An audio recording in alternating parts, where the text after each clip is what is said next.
そしてこれがここに取り付ける工具です。工具なんていうのこれ、アタッチメントっていうの。よいしょ。はい、これで完成。挟み込んで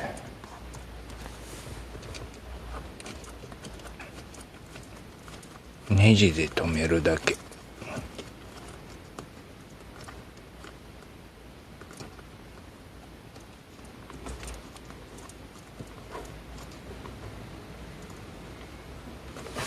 はい、こんな感じ。これね、こうなってるんでネジ緩めます。よいしょ。でネジ緩めて差し込んできつく締めるだけ。よいしょ。以上です。これで取り付け完了です。めちゃくちゃ簡単なんですけど、ただね、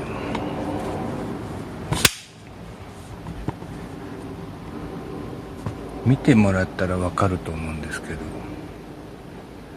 結構厚みがあるんですよね。なので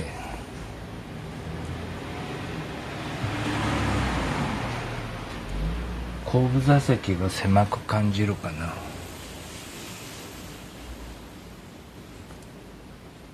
今取り付け終わりました。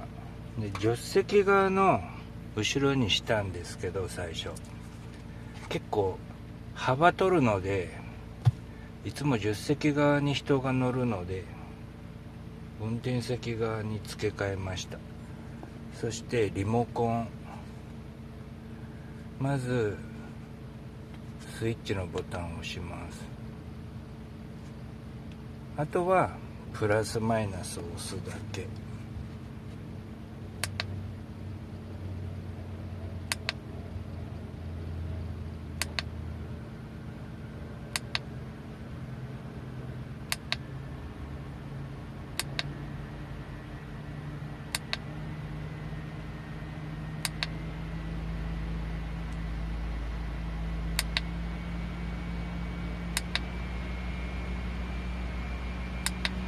こんな感じ。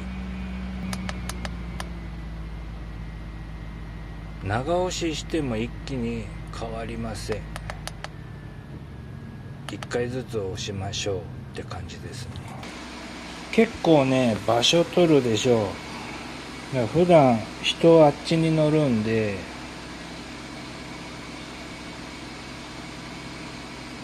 こっちでもいいかなと思ったんですけど、乗り降りするときなんか大変そう。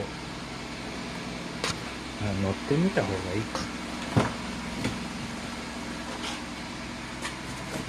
おりゃ。はい、乗ってみます。実際こんな感じ。はい、乗ってみます。あ、全然乗れる。なんともないですね。ちょっと風量のテスト。今これ風量5なんですけど、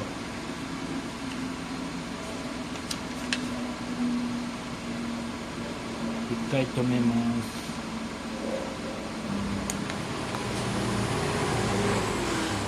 これで1、2、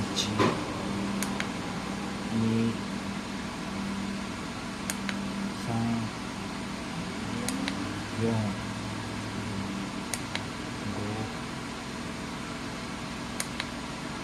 6、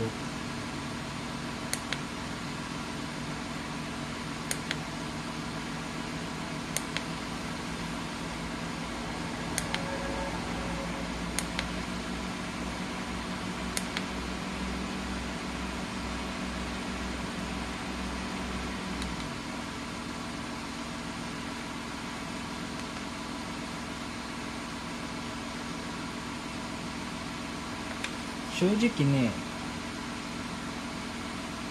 位置なんか大したことねえだろうって思ったんですけど、これ見てもらったら分かると思うんですけど、位置でも結構ね、この説明書の紙はそこそこ硬い紙なので重いと思うんですけど、ちゃんと浮きます。リモコンは後部座席のポケット、シートバッグに収納するようにしました。で、配線はこのシートの隙間から下に入れました。これだったら足元邪魔にならないですしね。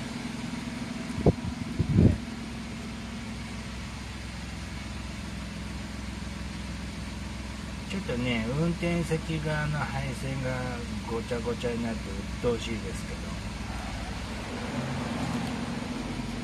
ど、まあ基本お客さんが乗って不快じゃなければそれでいいかなと思います。